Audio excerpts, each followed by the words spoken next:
I'm Dave D, and you're watching XP Team USA.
Good evening, everybody. It's Thursday and it's 8 p.m.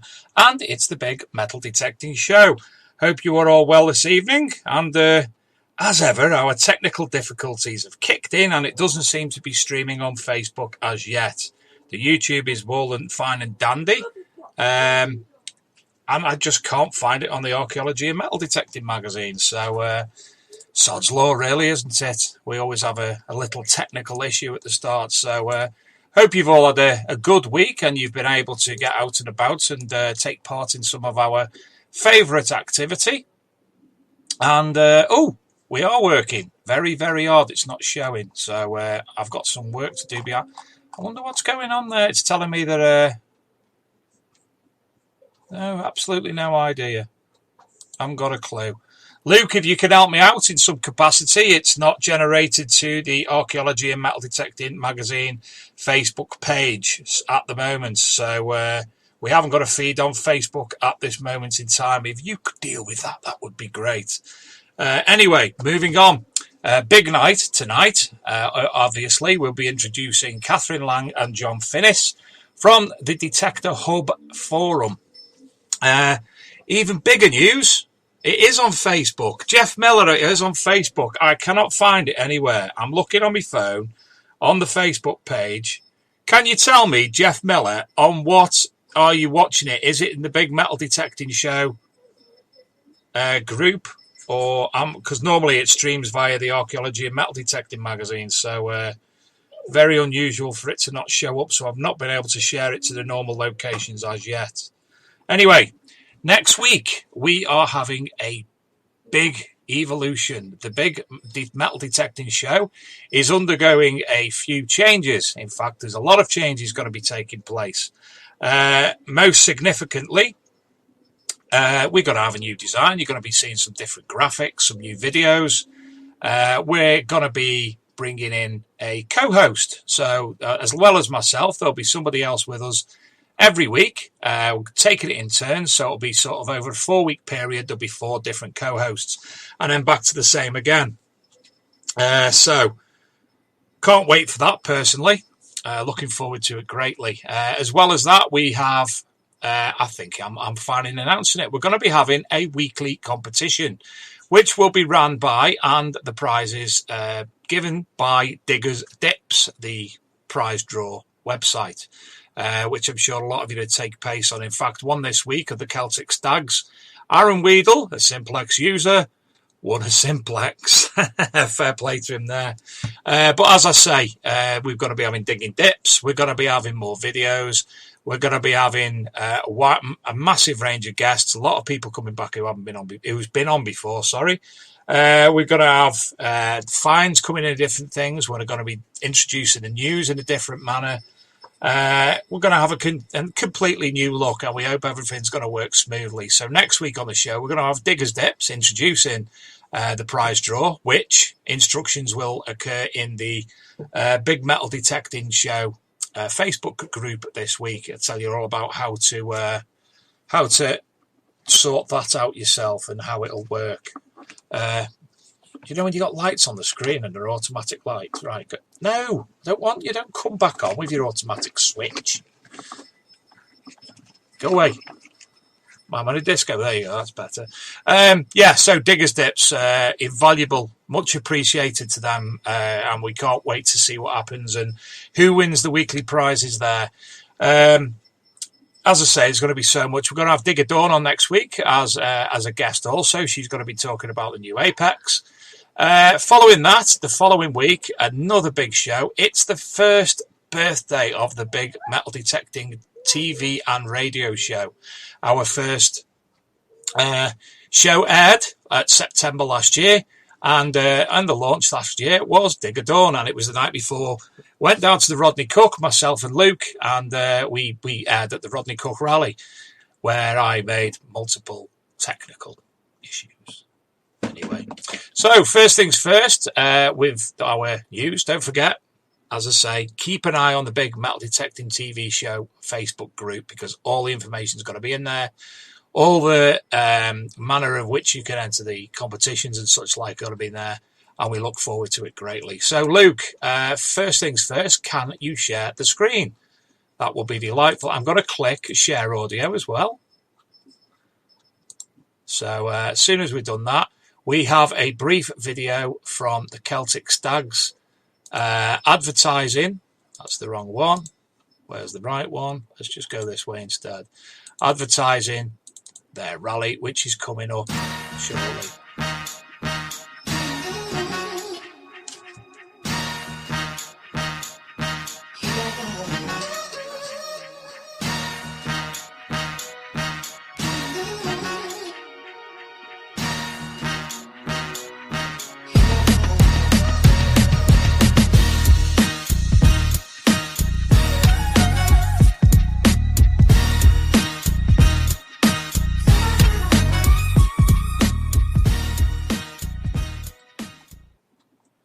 So, fine looking event. If you are interested in participating, please pop along to the Celtic Stags Facebook page and you'll be able to contact them for regarding that. Would somebody be ever so nice who are in the big Metal Detecting Show Facebook group to share the link to this show that's on the Archaeology and Metal Detecting Magazine Facebook page, as I still can't find it, and then I'll be able to share it to all the places that we normally share it to that currently don't have a stream, sadly.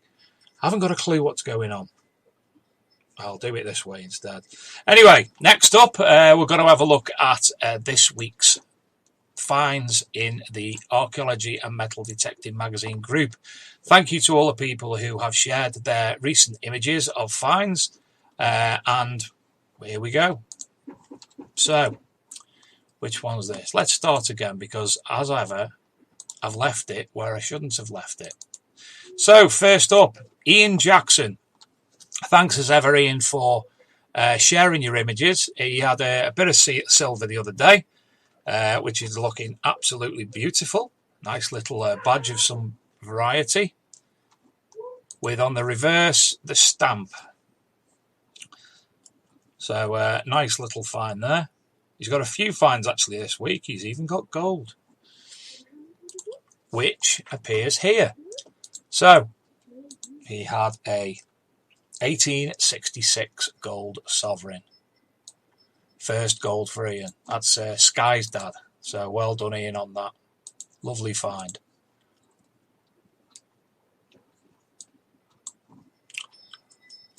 Next up, nice little buckle.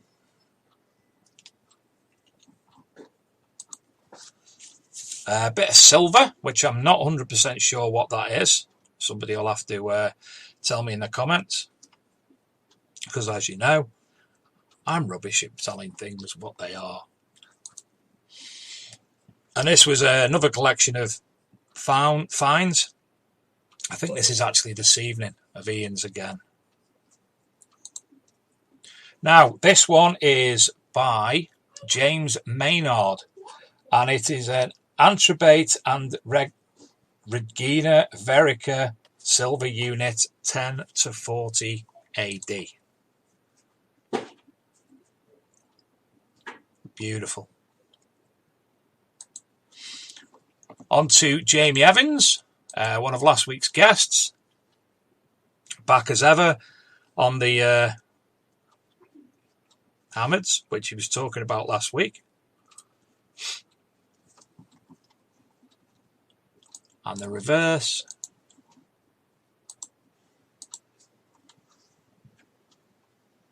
Well done on that find. Beautiful. This is Jason Jones. Now, the image itself, he's put multiple images. If you want to go and see them in the big metal detecting magazine, Facebook, magazine, big metal detecting show group. Let's get it right. You can go and have a look at them all individually on there. But fine selection. Beautiful Hammards. I think a few Romans. Thimble. Token. Spindle Whorls. These lucky people.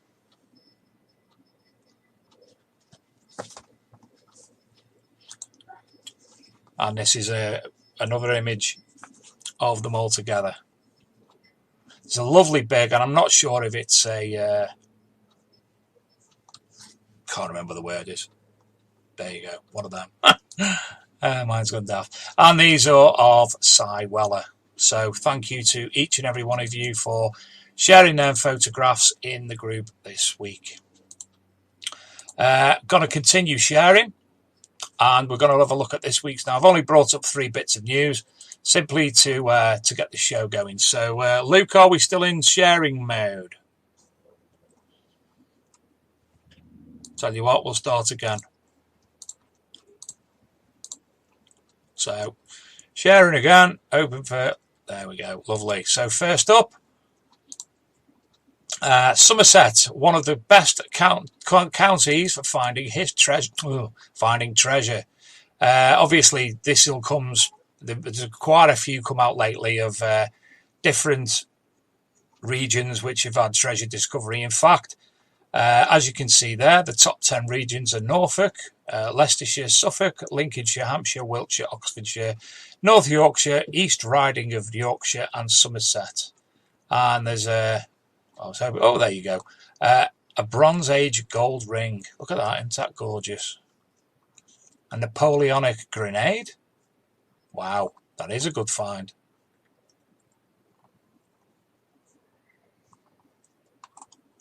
A Civil War cannonball.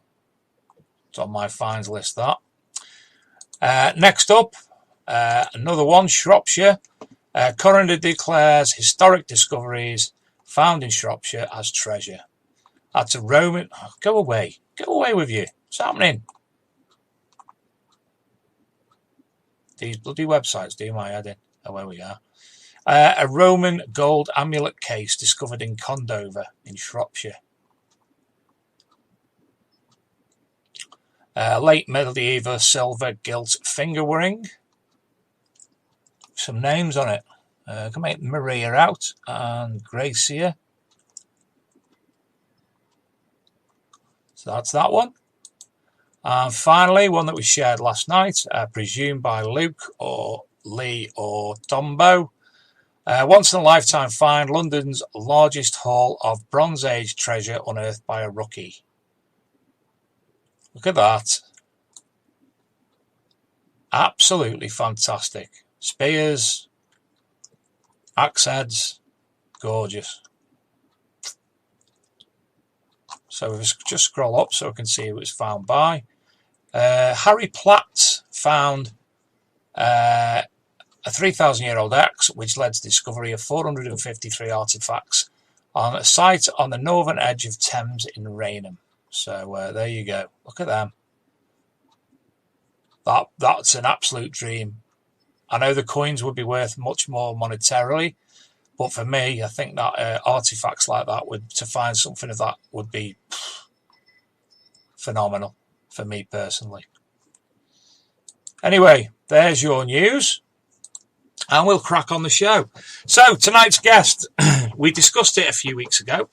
We've put an article out on the Archaeology and Metal Detecting Magazine Facebook, website, and tonight we would like to introduce you to John Finnis and Catherine Lange of the Detecting Hub. So goody, well, there she is. Hi. Oh, she's moved. What? The background's changed. Cheers. Oh, Luke's in as well. Hiya, Luke. Luke's here. Luke doesn't know he's here. That is Luke's face. That's Luke. Well, anyway. So good evening, Catherine and John. It's great to have you here tonight. Obviously, we're going to discuss a little bit about yourselves and the Detecting Hub, and also we've got some images to look at as well. So, do you know, John, looking at you, you look like somebody famous, and I can't put my finger on who it is. Oh, not you and all day for crying out loud. Tell me who it is. Nigel Havers. Nigel Havers, it is. I was trying to put my finger on it, and he's got it for me. Fantastic. Oh, great. This is going to go so well. I think we're going to be mates. I think you need to change whatever your screen name is on the Detecting Hub to Nigel Havers from now on. All right, we'll do. So it's great to have you on here tonight. Obviously, John, it's the first time we've spoken or met. Catherine and I have spoken on numerous occasions now. And, Yep. Oh, she can hear us and she's speaking. We had a technical issue there before and screaming children, apparently. So, without further ado, John, please could you introduce yourself to the viewers? Yeah, sure. I've been detecting now for 3 years, that's all. But they've been 3 very intense years. I'll go out at least twice a weekend.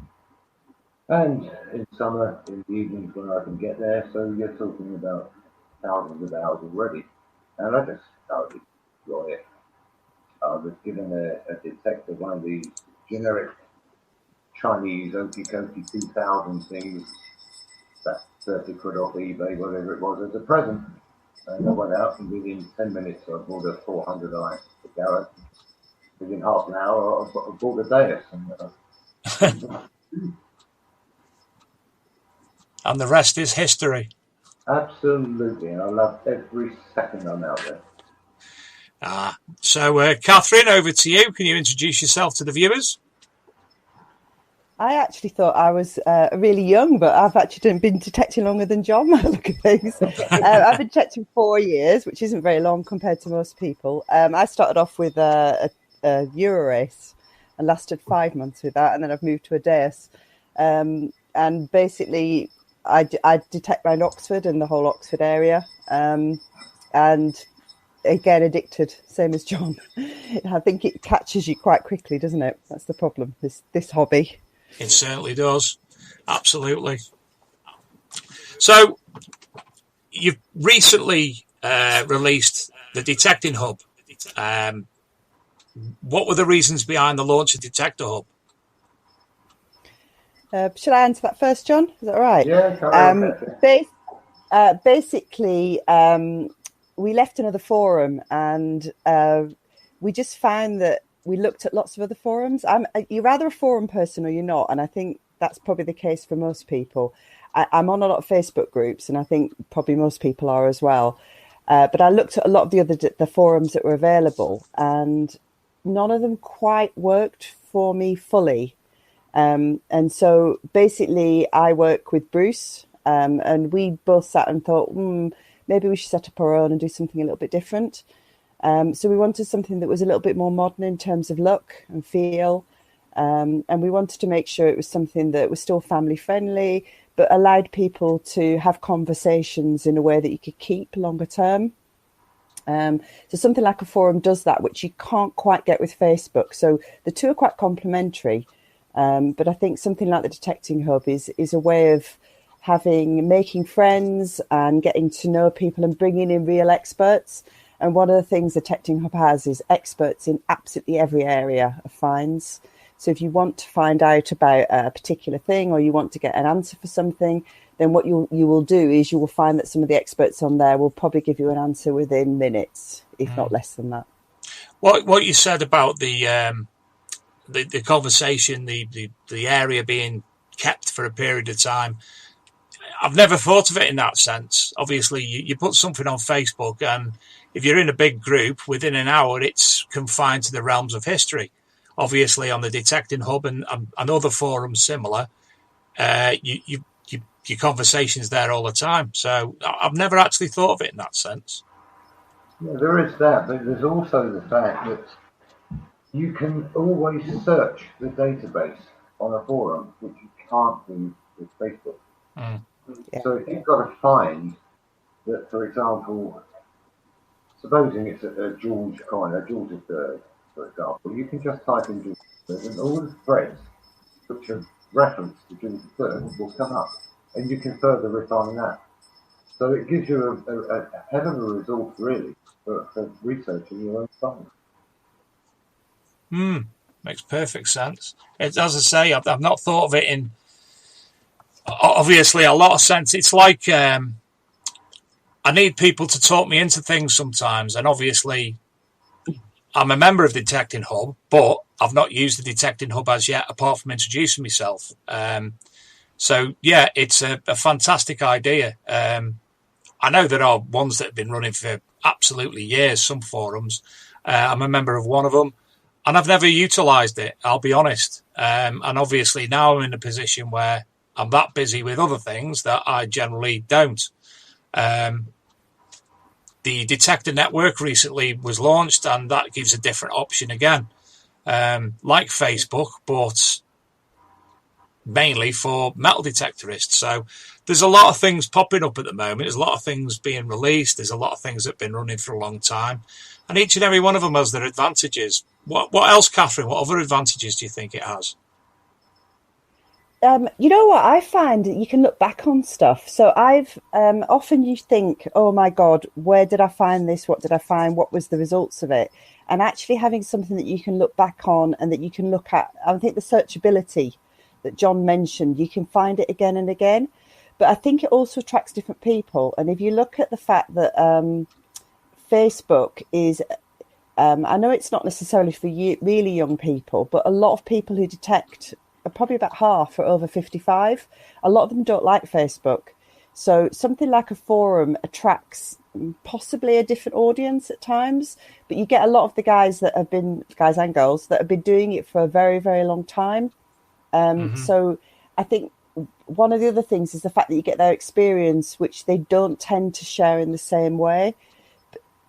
And they like the conversations that go along with that. So you will find that something that on Facebook might last an hour, on something like the Detecting Hub will last for days and longer sometimes as well. So you'll actually have people coming back and going, I don't know what that is. And then you might find a week later, they'll go, actually, I found it. And they've spent a week researching it. And people really add the depth of information that you don't get elsewhere. And that's not just Facebook, that's everywhere else. So we've got some people who will, if you find a button, a heraldic button, they will tell you exactly who it is in the family, but they'll also then go to great lengths to tell you exactly everything there is to know about that family. And you just don't get that on other social media. Because I think, as you say, on social media, people, it's a bit bang there it is, bang there it is, and they get a multitude of different information. And some people are like, well, somebody's already said it, I don't need to. But obviously, in a forum, they can elaborate a lot more and be themselves a lot more. Because it is although the metal detecting community is a community, and Facebook has multiple communities, the Detecting Hub, I take it, people know each other a little bit better. There's a certain, and I'll say click in a nice way, a click in the sense that people know each other a little bit more than they do on Facebook, where it's just people sharing YouTube videos a lot of the time. Yeah. I must admit, I've found that I've actually gone and invited people onto a lot of my permissions. I had the same the other way around, that I've met through the forum. And I would say I've probably got 10, 15, maybe 20 people who have actually become really good friends from it. And you get to build, it's almost like a club, but it's a virtual club rather than it being a bricks and mortar one. And you find you meet people from different communities that you wouldn't necessarily meet any other way, even on digs. And I like going on digs, meeting different people, but you don't get to to sort of build up the friendship that you get to do on a forum. So I've got some really, really close friends now that I've made by being on a forum for 2 or 3 years. And I think you don't quite get that from other options that most people get to do these days, particularly as clubs are so hard to get into. For most people, joining a club is not something that's very easy to do because most of them are full. I can speak from experience there. In fact, I founded my own club on the back of that.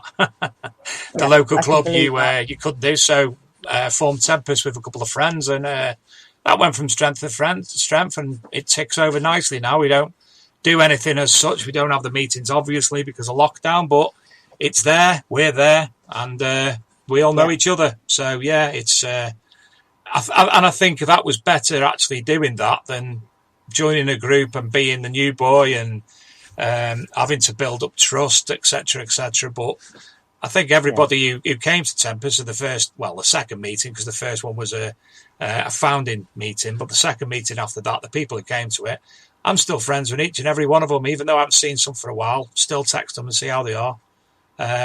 So yeah, it's I like our little club. What about yourself? I was going to call you Nigel then, but I won't. For you, Dave, I'll be Nigel all night. I can't help it now. It's there. Carry on, Jack. So you've, I take you, obviously, you were one of the founders of the Detecting Hub as well. No, I wasn't. I was elsewhere at the time, and I was on a forum for which I will be forever grateful to it, because it taught me a lot. It gave me a lot. It gave me some very good friends. But then time changes, you change, they change, and you decide that it's not quite what you set out to do, put it that way. So you decide it's now time for change. And not to mention, but incidentally, running a forum takes an inordinate amount of time, which you give for nothing. And I kind of wanted my evenings back.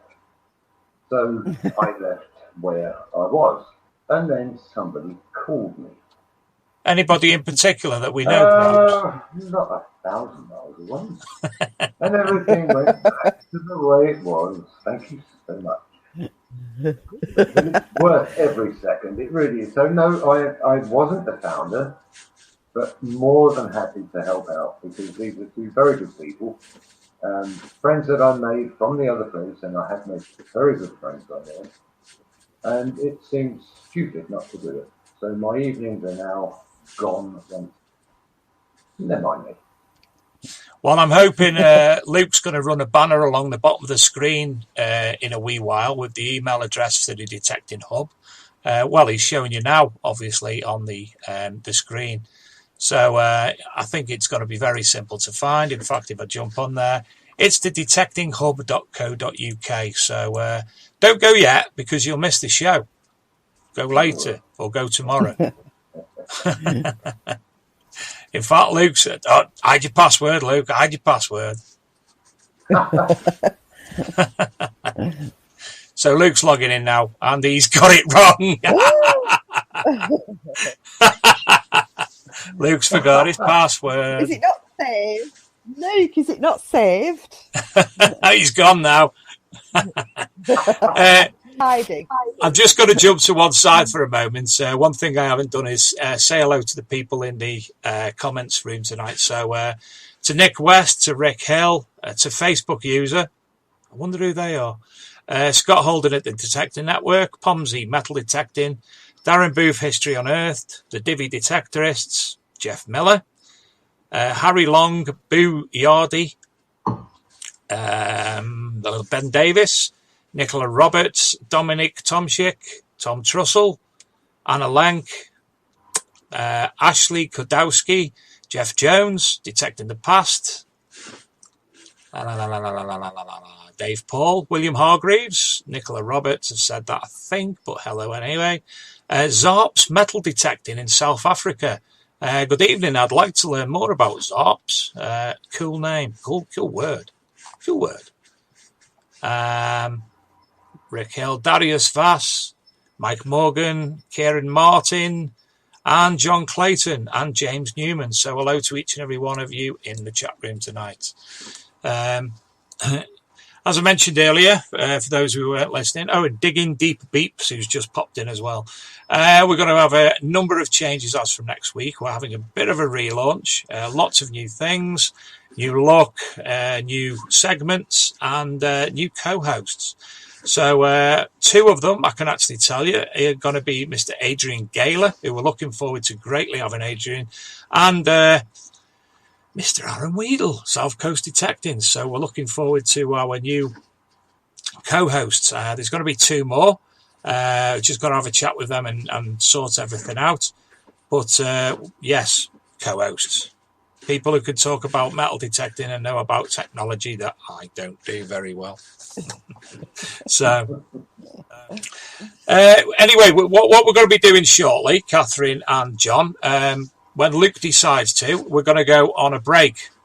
So he's going to run some bits and bobs, adverts, and then we're going to come back and obviously find out a little bit more about the Detecting Hub, talk about maybe the sections that are within it at the moment, and then we're going to have a look. You both sent me some images.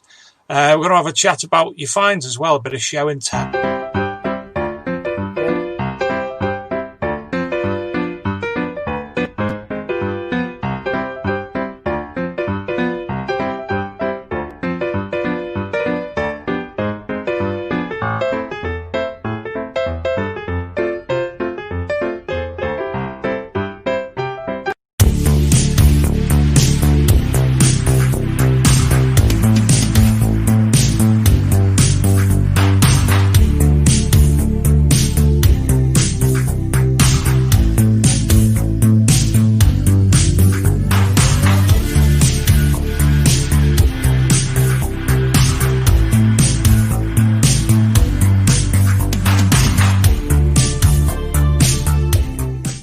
I'm Dave D, and you're watching XP Team USA.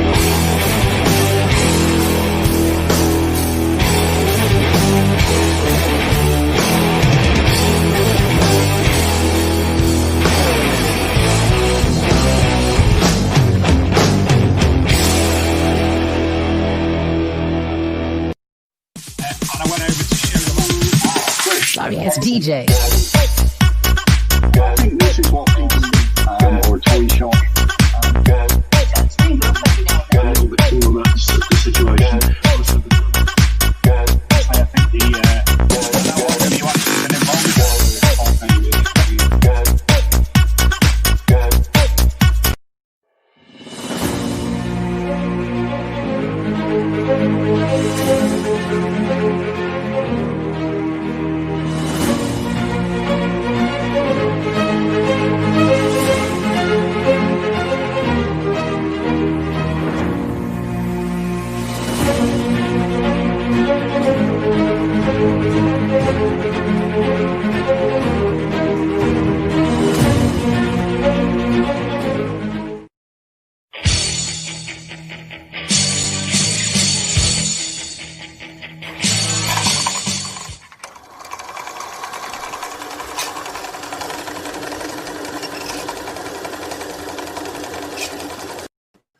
Welcome back, everybody. Now, one thing while you're all here that we would like to mention is that in the new and future episodes of the Big Detecting TV show, if you would like to put a short video together, i.e. you're going out detecting and you want to do a minute's video of the finds, or if you want to interview somebody in the field about their machine, anything that you can think of really that fits in with the show type and you want to send it along to us, we'll be more than welcome, more than able to include them into the show as fillers. So please feel free to do that. It'd be great to see some of the people's videos. We have already agreed with several people that they're going to be doing some for us, some interviews in the field, or some YouTubers are going to be doing smaller episodes, like a minute long, which will lead to you to obviously go and watch their main YouTube video. So if you'd like to do that, we'd be more than happy to include them in the show. As I say, lots more to come.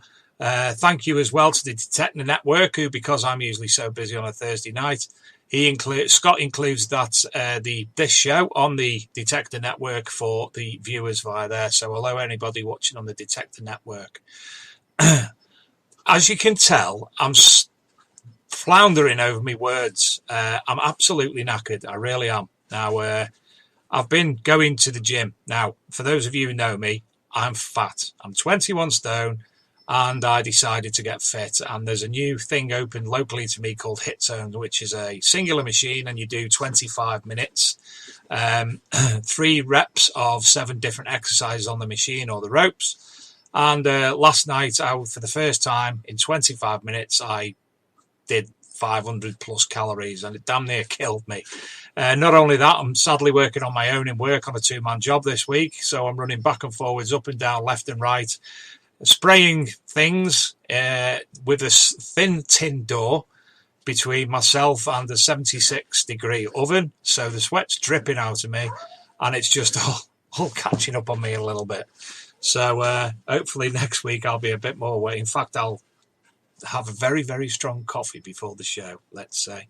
So anyway, let's bring back John and Catherine. There she is. There she is. She's looking all bored. And she's got reverb. You too close to your speaker there. Go back a bit, Catherine. Catherine.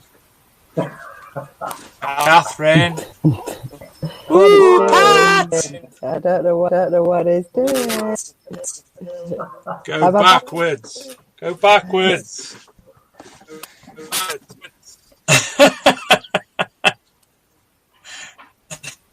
Catherine's gone. You there, Catherine? Can you hear me now? I am, but I'm not sure what's going on. Nor are we. The reverb stopped a little bit. Anyway, I'll concentrate with you, John. We're going to go and do a bit of sharing, and we're going to have a look at your images that you sent over. So, Mr. Higgins, if you could share the screen again. Yeah, get rid of that Catherine type. She's trouble. She's just always no been good. Trouble. Nope. So, John, tell us about your finds. This is obviously an axe head. Can you give us a bit more info on that? Well, it is. I mean, when it first came up, I was absolutely stunned. I thought it was probably a bit of casting waste, which a bit of big lump, obviously, because I found loads of casting waste everywhere. But that one had a shape to it, and I gave it to the FLO, not really that hopefully, and yes, he confirmed it was a miscast Bronze Age axe head. Fantastic. So a miscast's rare in comparison to normal axes?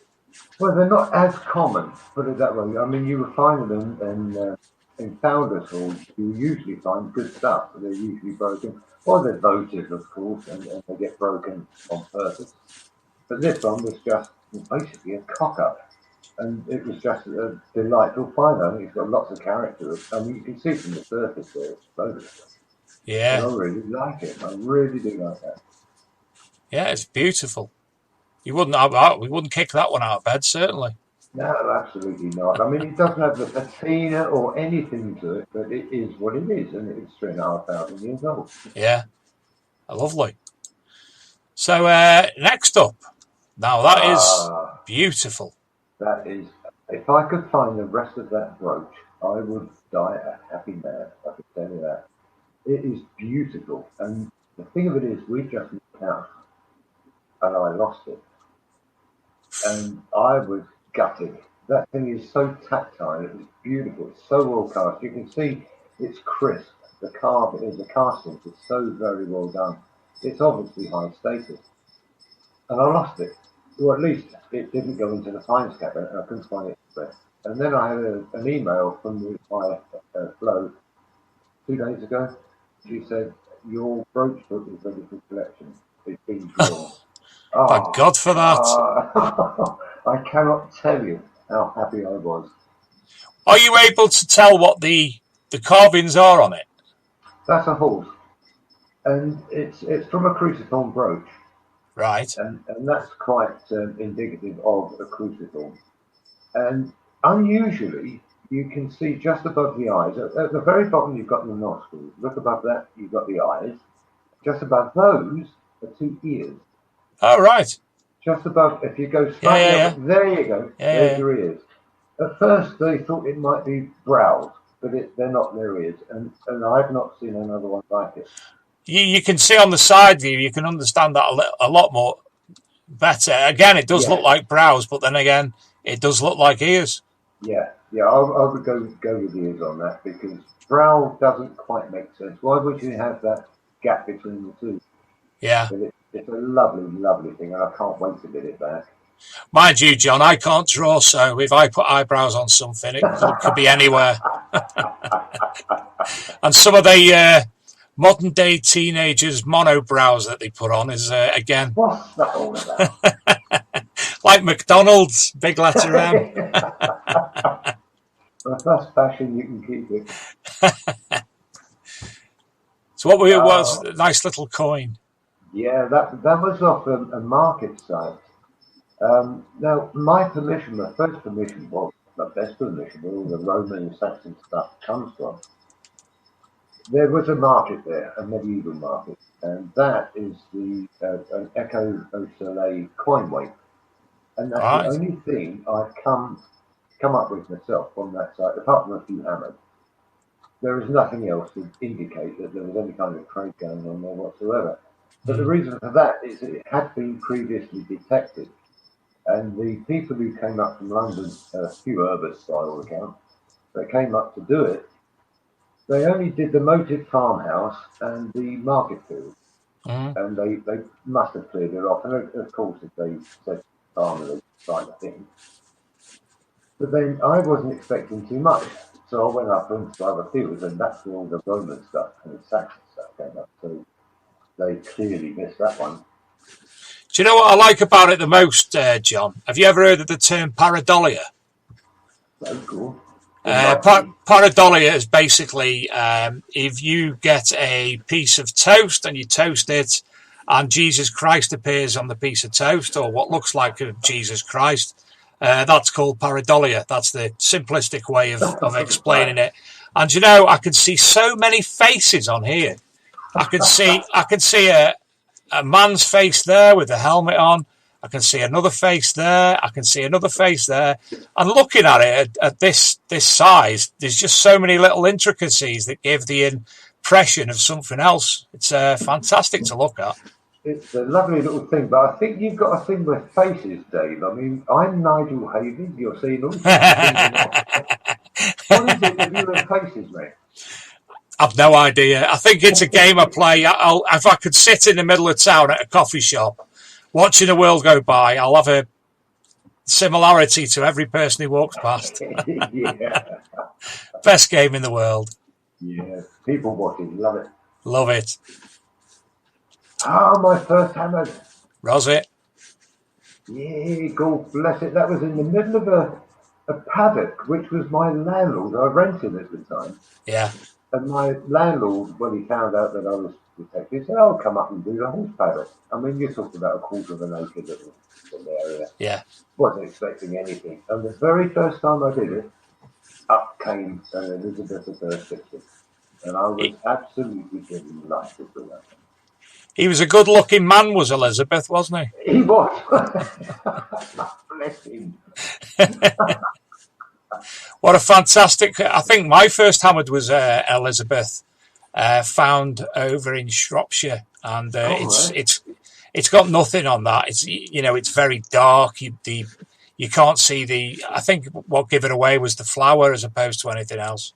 Yeah, the rose behind the head. Yeah, very, very, very warm though. But so that's they lovely. Usually are. They usually are. Elizabeth, for some reason, they're always very heavily worn.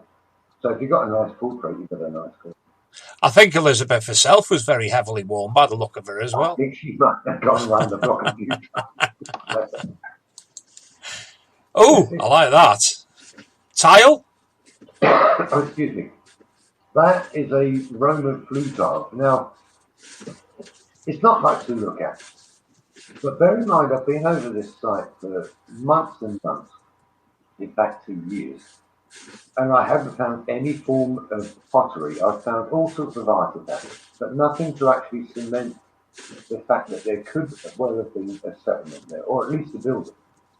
Nothing made sense. Couldn't find any pottery. And in 1 year, I think he might have ploughed a little bit deeper.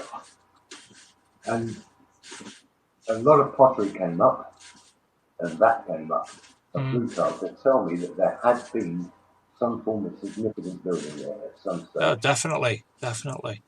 And you know, it's obviously something that, for ourselves as metal detectors, to find something archaeological like that, which points to A, a time period, and B, potential habitation, it makes the site a whole lot more interesting. Exactly. It gives you context. It gives you an idea of what was there. And the fact is, of course, that if somewhere was occupied once, in one time period, the odds are it was occupied by many time periods. And that has proven to be the case. I found everything from Bronze Age right the way through to yesterday. Well, I think that's lovely. Excuse me. Oh, this is a nice little thing as well. Oh, yeah. Lies only. Well, as indeed the pottery was. Yeah. Glass bead.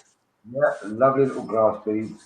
And that's what I love about eyes only finds. I mean, we walk about with our eyes down to the ground, and it's very often that we miss things. Yeah.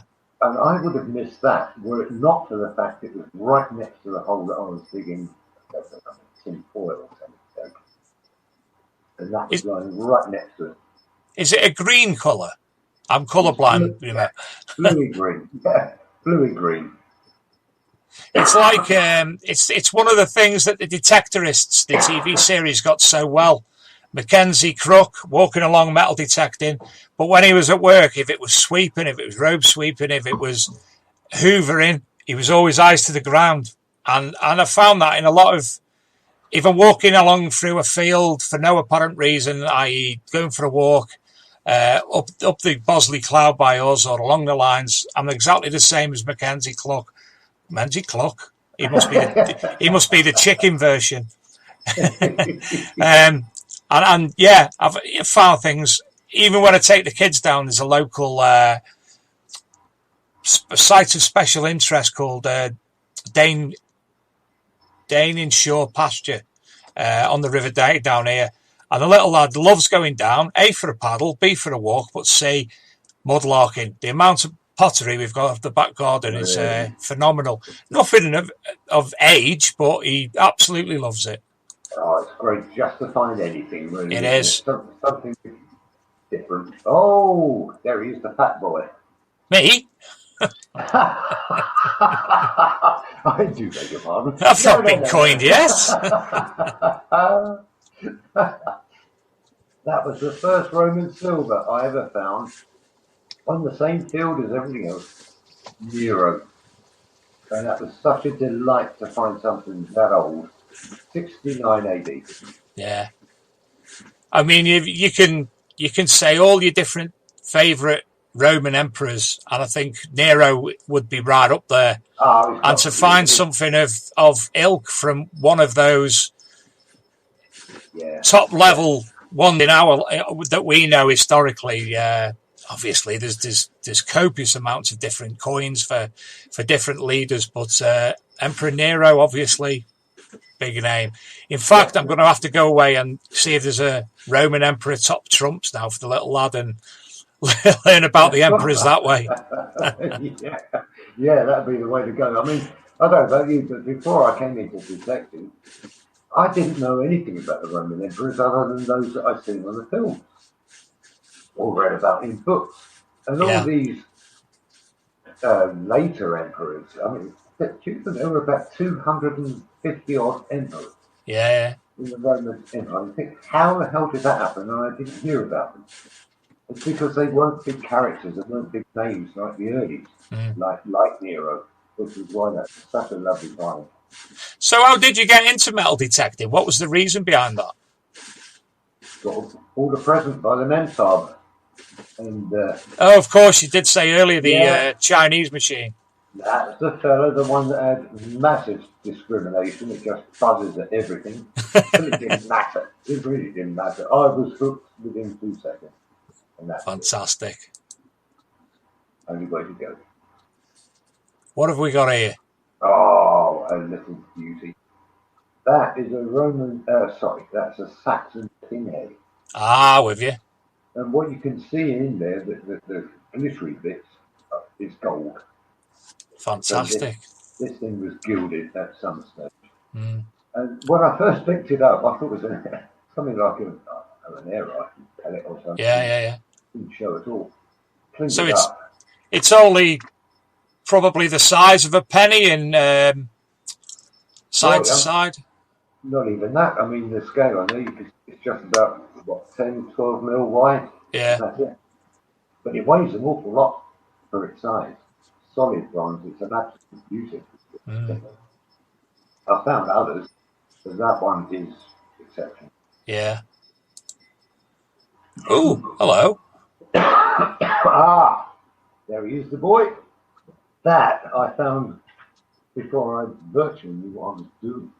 That was the first find. Well, one of the first finds was the Garrett 400i, and it's a statuette of Mercury missing his head. Ah, right. And in his, as you look at the screen there on the left hand, he's holding a money bag, and that's the fella. And then his right, he's holding the caduceus. Head's missing, which is a shame. The interesting thing about this, apart from the fact that it's a Roman statuette, and I found it on my commission, is that normally he's found and he's stark naked. It's Really? very, very rare for Mercury to be clothed. And he is. But as you can see on the image, unfortunately, he's suffering from a bit of bronze disease. Yeah. Do you know, when I looked at it, first of all, before you said who it was, I actually thought it was St. Christopher with a child on his shoulder. Yeah, I thought what you mean. Do we know what this is on the shoulder area? Yeah, that's the caduceus. Right, so it goes all the way up. Yeah. Carrying it like a rifle. Yeah, that's complete. Right. You can see like the intertwining starting down by his hand, it goes up. That's it. It goes up and down. That's not broken. That is actually complete. It's just his bonds that's missing, which is a shame. And he actually stands up by himself as well, which is nice. Brilliant. Oh, that cool. I thought it was a lovely scrap. I honestly did. And I looked at it. I thought, oh, maybe not. Who knows? Cleaned it up properly, and it's a Saxon stirrup mount. Well, they say it's Anglo-Scandinavian, which means it could be Viking. And that basically goes at the bottom of the stirrup. And I'd have actually said it's a dog. Well, I didn't know what it was, to be honest with you. I looked at it, but apparently that's zoomorphic. Yeah. Some kind of dragon creature, but with a crest. But I'm damned if I can see it. No, personally not. It's a zoomorphic dog with a live bird on his ear there. That's it. Yeah. There you're seeing faces again, huh? I'm good at it. Clearly. Now that's what I couldn't make out before. Yeah, now that little fella is a lovely little Roman zoomorphic brooch. At the top there, you've got the head. Yeah. And I think this centre panel was originally enamelled. Yeah. But sadly, that's all gone. But I find quite a few of the fibula, normally the dolphin type, always broken, rarely, if ever, complete. But that was something different. And a lovely little thing to turn up. That looks like another head at the bottom, like a serpent's head as well. That's what I thought. I wondered if it was actually designed to go either way up. Yeah. But it's not. It's actually just a little rounded terminal on the base. But a lovely thing. Absolutely lovely. So I think that is it of your finds anyway. Some fantastic bits in there. Now, have we got Catherine back? Are we there, Catherine? Catherine's gone home for the night. She had too much wine. I've got an evening off from Cat. Excellent. What do we do? Let me have a look in the chat room while we're waiting to see if she pops up again. Let's see. Tech the Network, having a chat with a few people. Steve Petkin. Good evening, Scotty B's there. One moment. Yes, Luke.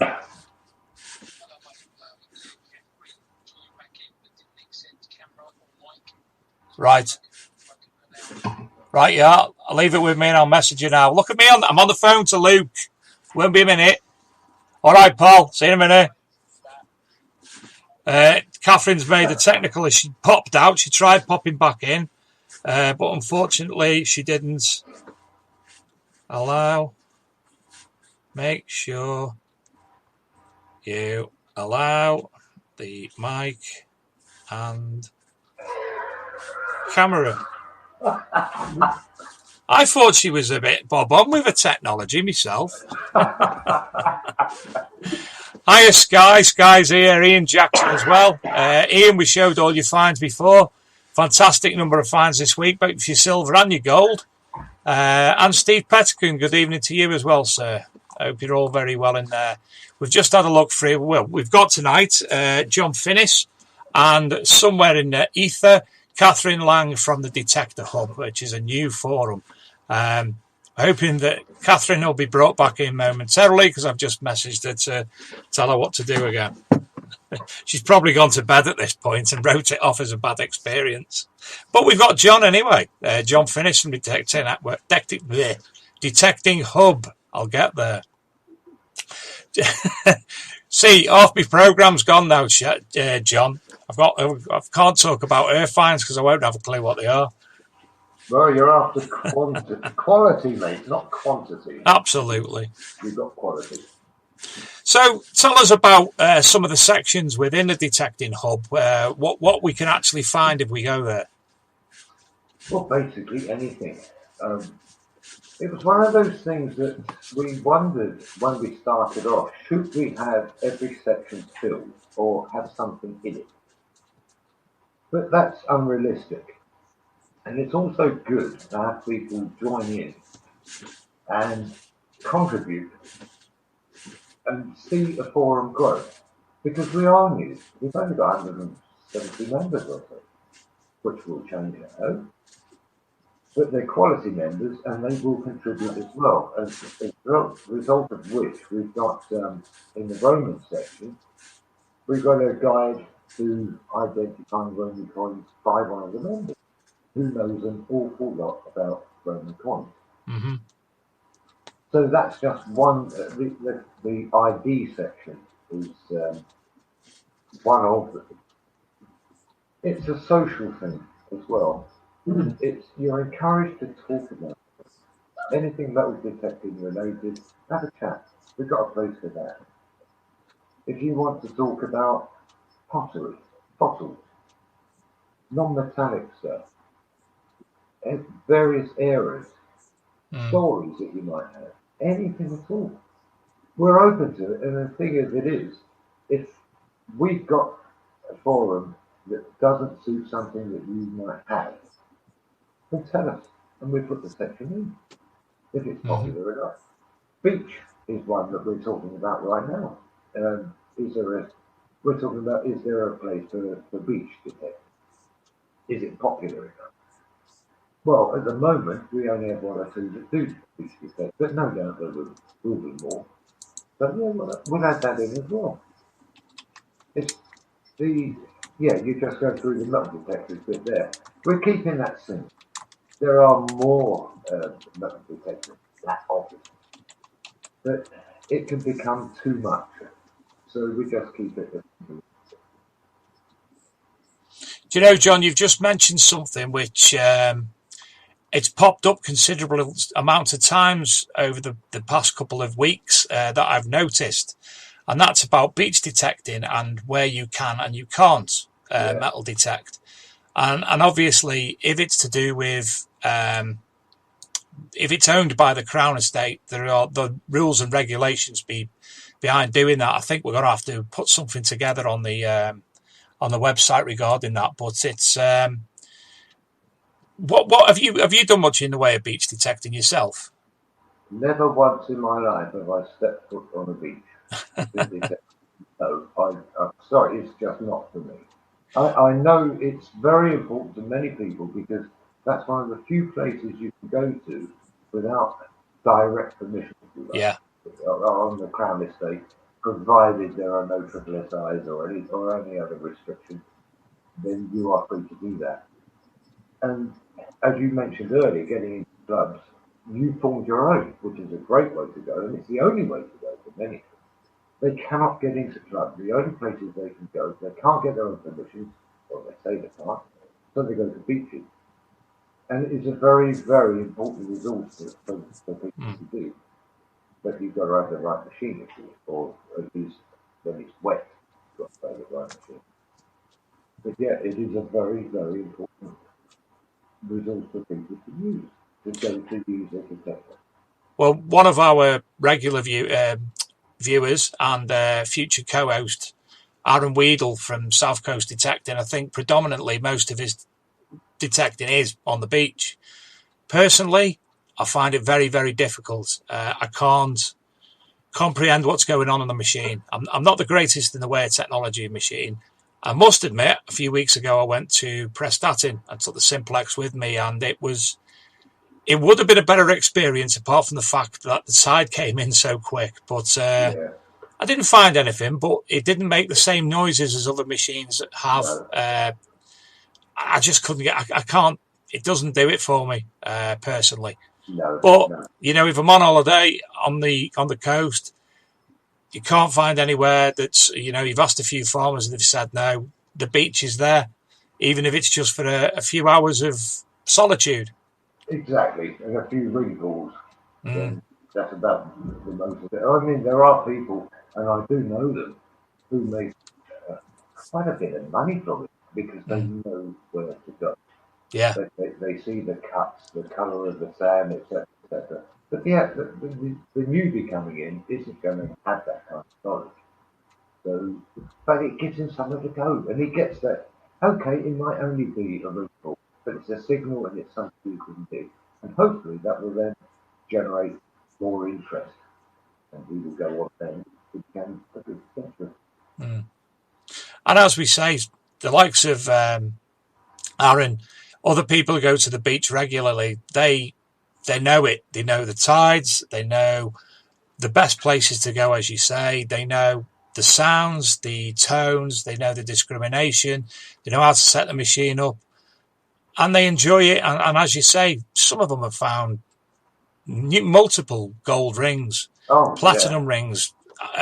You know, it's phenomenal, some of the things that I've seen found on the beach. But, yeah, me and beach detecting doesn't happen. No, nor me. Although it is tempting when, like, one chap I know bought a Knox 800 and had it paid for within 3 months. Really? Like, what he found, yeah. But then, fantastic. He knows what he's doing. Christ, never enough. Oh, I only ever find crushed up pop cans. Yeah. Have you ever found gold, then? I've never found gold. I've found silver, a few pieces of silver, but I've never done the gold dance yet. I'm trying to lose some weight so the gold dance looks better. Look forward to seeing it. Back over in the chat room. Hello to John Titchin, to Stan's lad. Boo Yardley, that moved when I was reading it then. Boo Yardley, Luke's account's now activated, so if you want to show any pictures on there, Luke, you can now. He's sorted that out for you. Detector Network have been asked, are they having an app? I asked this, it's all going through the process of getting sorted. It's taken its time because of obviously COVID-19 and everything else that's going on. But one thing that there's that Catherine lady. But one thing that you can do, if you are on Google Chrome, in your top right, if you're on your mobile phone, in your top right-hand corner, you press the three little dots above each other and press Add to Home Screen, and you can automatically add the Detector Hub to your home screen in that way, as you'll be able to with the Detecting Hub as well. So for me personally, that means I'll actually be using it more so in the future. Catherine, welcome back. We missed you. I'm so sorry. I had to compute my computer and everything. It was being difficult. Well, John didn't say anything about blaming you in any way, shape or form. Well, we've had a nice chat anyway. We've spoke a bit more about the Detecting Hub. We've looked at John's images, and now it's time to look at your images now you're back. Excellent. I hope I stay back then. So share my screen, jump into images, and come back on to see if the screen is shared. There we go. So the screen is shared, so here we go. Ooh, some nice pottery. Have you gone again? I have no idea. I hope not. Can you see the pottery? I can. So tell us about the pottery. Okay, so I think quite lucky actually. One of my permissions is quite near a really rich medieval pottery area, and I find lots and lots of pottery. I mean, literally, there is one field that I go on, and when it's ploughed, you actually find that all you can see is pottery, and it's not just modern pottery. It's all of it is 12th, 13th, 14th century. And some of them, if you look at the stuff in the bottom right-hand corner, I found massive pieces of that. And it looks like actually really modern, sort of, 20th century stuff. Mm-hmm. And if you didn't know how old it was, you'd have absolutely no idea that it's actually as old as it is. And some of the pieces are massive. And I've got one field where it's quite old pasture. And if you dig any depth at all in there, you actually find massive pieces, and you could almost get to the point where you could build a plate out of it. I haven't quite managed that yet, but it's quite distracting. And I've become to love it. And actually, that's one of the things Facebooking for which probably much more than maybe a forum is that you get experts. And so a lot of this pottery, I've actually had a guy who came down from Wales. And he went and he came on this field and literally got carrier bags worth of medieval pottery. Wow. In about an hour. And some of the stuff out of it was phenomenal. But one of the things the forum did do was give me, I've got one piece of a base of a Roman beaker. And that was immediately ID'd by someone on the forum, which was lovely. So it sort of adds that extra depth to the metal finds that we have as well. Well, when you are looking at medieval pottery, and if you do need any help on that, if you look up Paul Blinkhorn, medieval pottery specialist, who used to be on Time Team, yeah. He's on Facebook, and I'm sure he'd be more than happy to have a look at that, definitely, or any other future pieces that you'd like information on, because he is number one medieval pottery. Fantastic. Yeah, he actually was one of the ones. He's one of the ones that ID'd my stuff. So he's on a medieval pottery group on Facebook. Right. Yeah. Yeah. Him and quite a few others. They're really brilliant. The amount of time they give is phenomenal. It's really good. So next up we have half a plate. Yeah, you see, that's one that I actually find that alongside two rose farthings and a sort of 16th century jetton, which is why I ended up digging it up. And I'm so annoyed that I didn't dig further around that, because I think I would have got the rest of that plate. But I would have thought that was really modern. But again, I think that's actually 14th century, early 14th century. So, but you wouldn't think it by at it. It actually looks quite modern. It does. Tile? Yeah, so part of another site that I have, there's a lot of medieval buildings that were knocked down. So there's a deserted medieval village there. And so these are all, again, 14th century, some 15th century. And they're actually these are actually from two different fields. So it just shows you some of the buildings that were there, and obviously something really looking out for. When I was doing We do like your You're hearing pottery. me all right? I'm hearing you fine, yeah. Hours, no problem. Oh, I'm loving it. good. Patches up. I don't know. And I have to say, handles. Oh my God, I could literally get bucketfuls of handles. Some of them are massive, absolutely ginormous, all slashed ones. You can just have a field day with it. I could become a pottery expert instead of metals. Field day. See, you equip that. Do you know?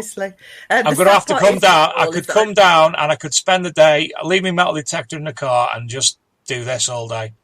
Absolutely lovely. Yeah. You have to come to one of my fields next time they plough it, and you will just literally sit in awe at how much stuff comes up and how big the pieces are, because this field gets ploughed every year, and I'm just amazed at how a lot of the pottery survives, to be quite honest. I really am. Some stunning pieces. That's not pottery. No, that's on a field actually where some of the pottery is. So this field's actually a really interesting one. It's on a permission share with 3 other people, and some of them have been protecting it 20 odd years. And this one field, for some reason, they've never done.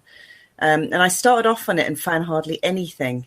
And it just shows you, and we're always saying this to people who start in the hobby, about how you should never give up on a field straight away. Mm-hmm.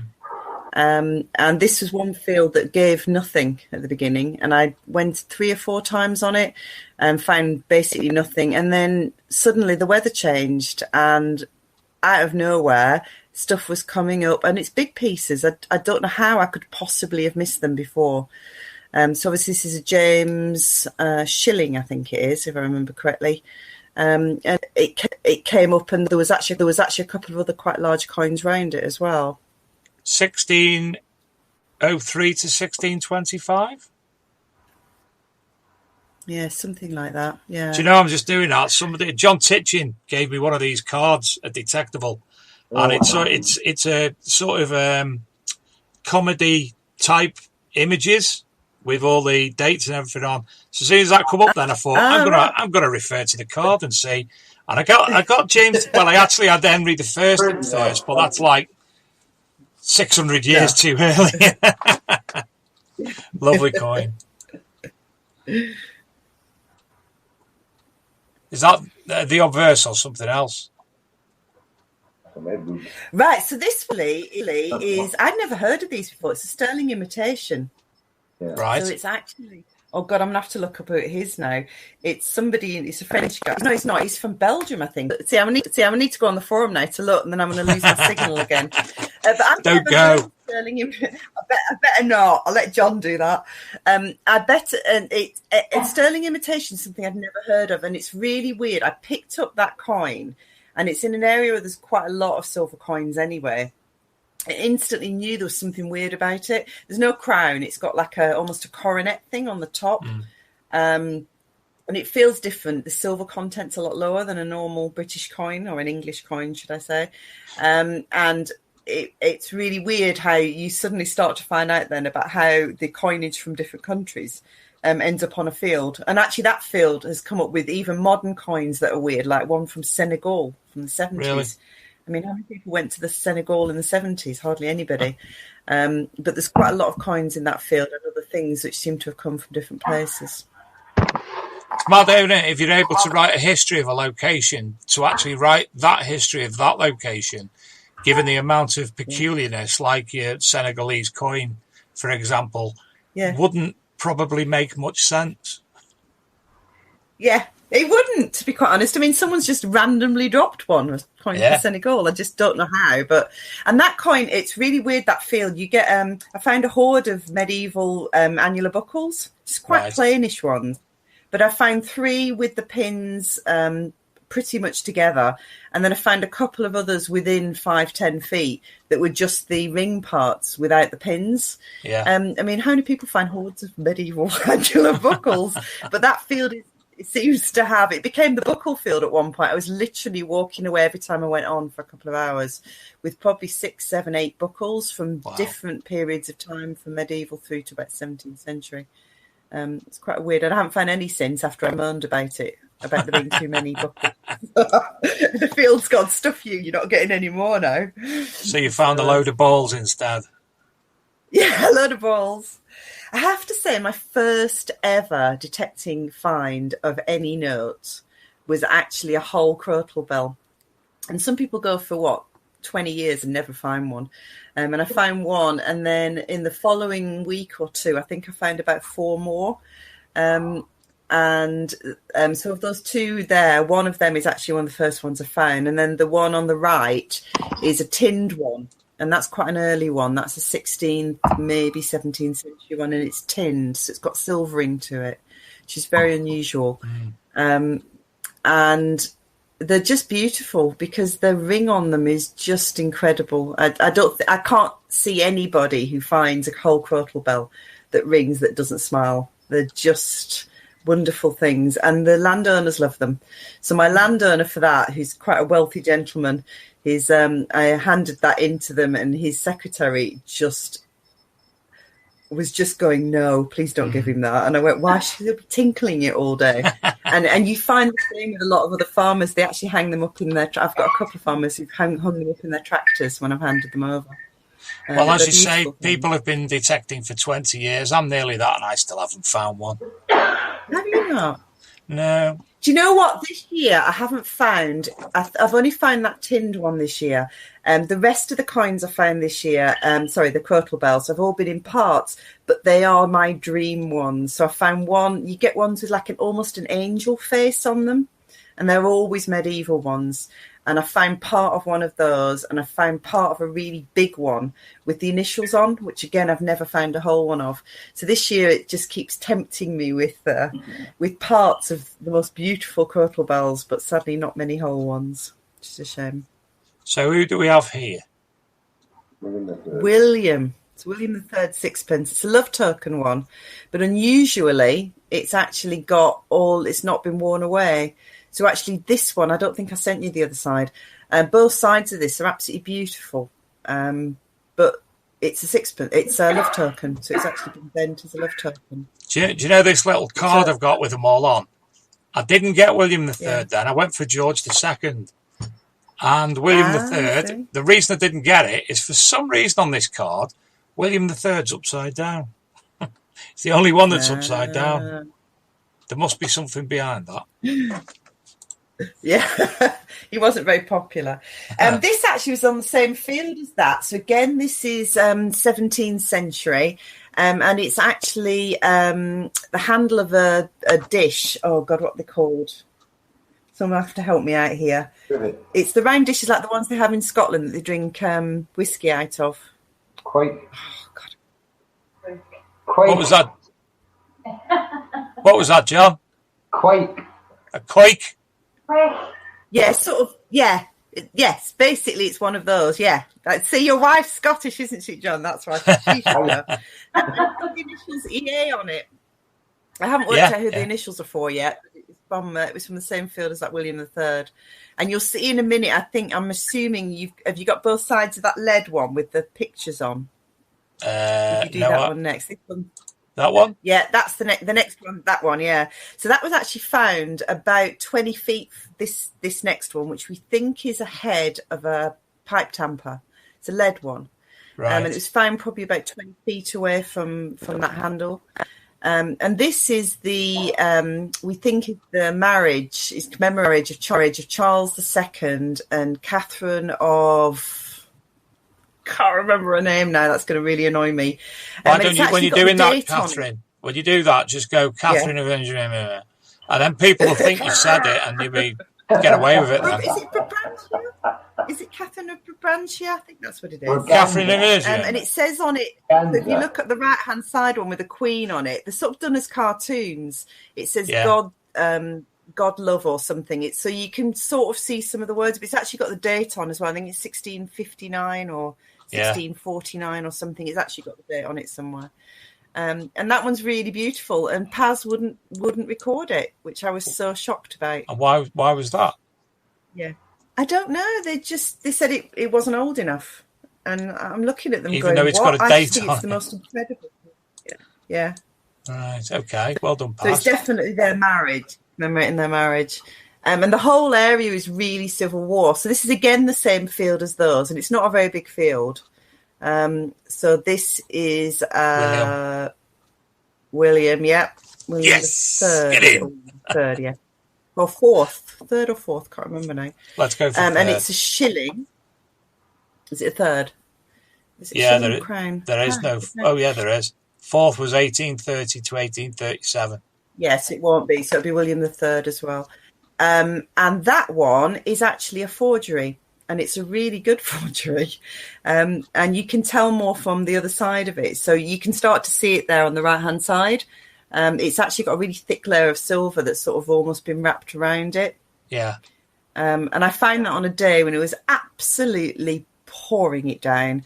And I got it out, and it looked a little bit coppery, and I thought it was just a blank copper, although it was a big one. But in reality, it's like that one was recorded, which is weird. But yeah, that's actually a forgery one. Mm. Oh, that's Quite nice. like. I know. That's my last decent find this year. So before lockdown, I think I was finding really nice silver on at least one bit on every single time I went out for a couple of hours. And since lockdown, I've found nothing but that one coin. But it's a lovely Henry VII groat. And it's stunning on both sides. And that's the only thing in that field. I have found literally nothing else except tinfoil and cow poo. And that's about it. But the field has nothing else in it. Yeah, it's the obverse, yeah. It's been a little bit clipped, tiny bit clipped on the bottom. But apart from that, it's absolutely beautiful. And it came out, it's not been cleaned at all. It came out looking really lovely. Wow. Wish I found more of them. And then these are some of my favourites. So these, because obviously 17th century tokens, farthings, I just love because they're local, and you can find out so much about your local area. So I live near Oxford, so that's an Oxford one. And actually, I think it was that one that's a find of note on the Portable Antiquities scheme. I think it's the first one they'd found. I think it's that one. But I just love them. I just think Thomas Coombs. Yeah, Thomas Coombs, vineyard. He was a vineyard. He did wine, basically. That's why you like him, then, isn't it? I think I need another glass of wine, maybe make me speak better. Yeah, obviously owned a pub. And what's this one?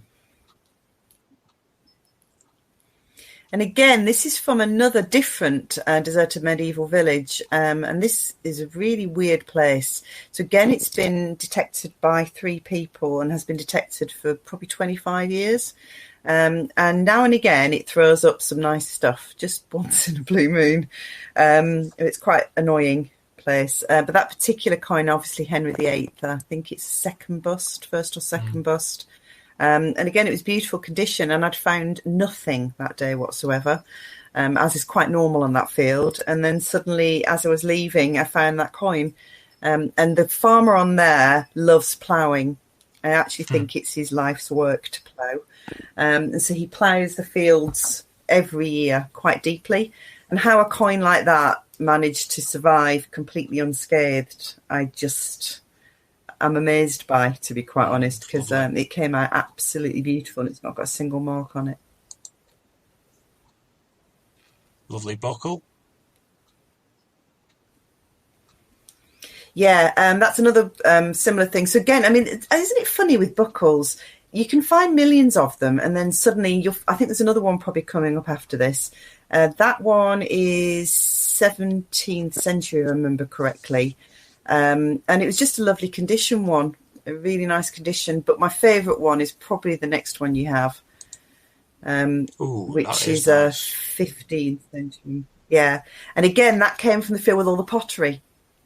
And I actually, before they harvested the field, it was in a field I'd never detected. And there was so much pottery you could even see when you walk along the path. So as I was walking to the field next to it, I thought I'm just going to switch my detector on and hope no one notices. Because obviously I'd get into trouble if they haven't harvested it. And it happened to be on the footpath, a public footpath that runs through the centre of that field, just on the edge of it.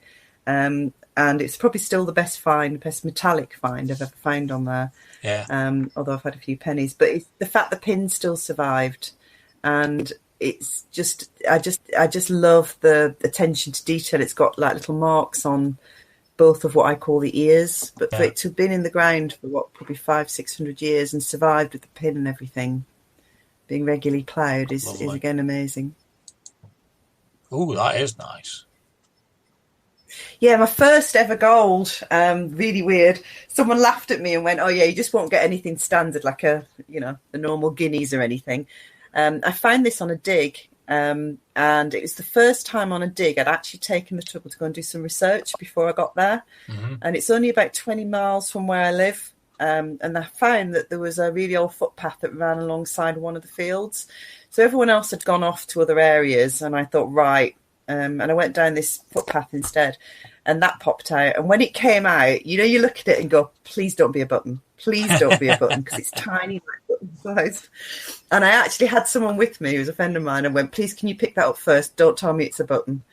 And he went, it's not a button, and dropped it in my hand. And and you could feel the weight of gold. It's just, you can tell instantly that is not anything but gold. And it's actually an 18th century pagoda. And it's a Tipu Sultan one. So it comes from a time when the East India Company was fighting a lot of the Indian sultans. Yeah. And that was at the time when the Oxford Regiment was fighting East India Company in India. So the high likelihood is that actually came back with one of those foot soldiers. Money. It's a beautiful coin. What's on the other side? We haven't got the other picture of the other side. So what's on the other side? Oh, sorry. No, I didn't send you them all. The other side's just actually got the minter. It's got all the marks of who actually minted it and the date. So you can work out the full date. And it's done in their calendar, not our calendar. So I think it's 1791, something like that. It's nice on the other side as well. Well, thank you both for sending them this evening. Oh, there he is. He's back. So did he disappear as well? No. He's just been sat off drinking gin or something by the looks of it. Nick West has asked, can he ask Nigel Haver's autograph?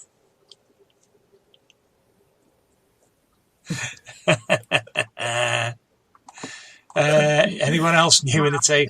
Good evening, Phil Hardy. Good evening, Adam Staples. They're new into the room this evening. So before we go, nice people, let's sell the Detector Hub. Not actually physically for money, but let's sell the Detector Hub. Why they should join? Well, if you want to... Is it me or you? Are you going to lie or shall I? No, first, John, as it sounds like you want to talk. Okay. Yeah, if you want somewhere nice and relaxed to come, where the rules are, we do have rules. So I think we'll allow us things we want. But if you just want to come and talk about detecting, then come to the hub. Over to you, Catherine. Right, I would actually say just go somewhere that's just different, and you just want to just give it a go, just give it a try. It's really weird. We have more women on forums than we probably have elsewhere. So particularly if you're a woman or you've got young kids or you want to get into stuff in more detail, just what is this? You actually want to know more than that. Then I would actually say we're the right place for you. Are you wondering why we're laughing? Why are you laughing? Because you keep breaking up and it sounds like Eminem. Going to get me decks out in a minute. You know what? We've got super fast broadband. No, you haven't. And I've made all the kids go off a little bit of computerized equipment in order to try and get a decent signal, but it doesn't want to play ball tonight. Sorry. Hello, Rick Landiker, the Fat Fool, and to Scotty and Kimmy DeBay as well. They've just popped in as well. So I love it when someone makes me laugh on here because I lose all track of everything.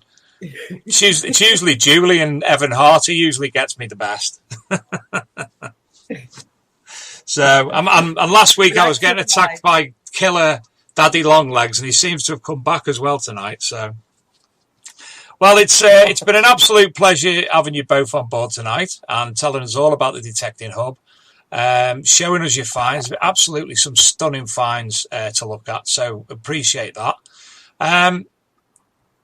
Catherine, before we go, or before you go, because I've got to bid the last minute things, but before we go, is there anything else you want to add?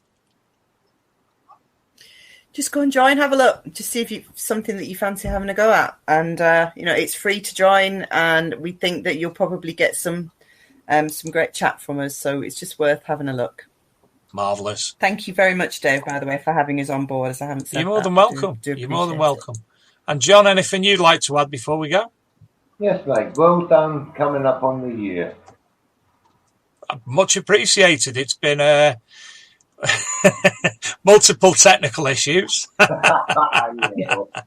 it's I've spoke to some fantastic people. I've met some great people. And sadly, coronavirus hit us where it hurts. And we aren't able now to actually meet up at the big events that we were going to meet up at. And speak to people face to face, but other than that, it's been a great experience, and of course we'll be hopefully learning a little bit more about that in 2 weeks on our birthday episode. Where we're probably going to have phone-ins, so anybody who does want to pop on and say hello in a couple of weeks' time, you're more than welcome to do so. Well, behind the scenes, we'll be send you a link if you contact me and Luke, and you can come on and say hello.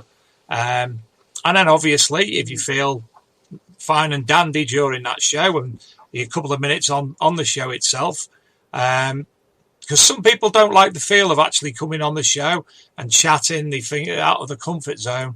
But as I'm sure John and Catherine and all the other guests who've been on the past will say, it's just like talking one-to-one. You don't realise there's other people watching. So yeah, there you go. Yeah, that's true.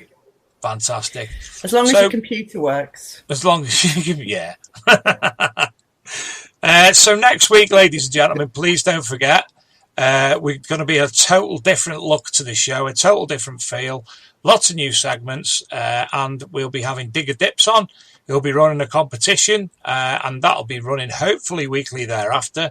But for next week in particular, there'll be a launch on the show of that. So keep your eye on the big Detecting TV, or what is the Facebook one? The Big Metal Detecting Show Facebook group. And anybody who wants to enter how the competition works, we don't know at the moment. That's going to be down to Chris and the team. But if you want to enter that, obviously do so. And then obviously pop on here next week to watch the live draw.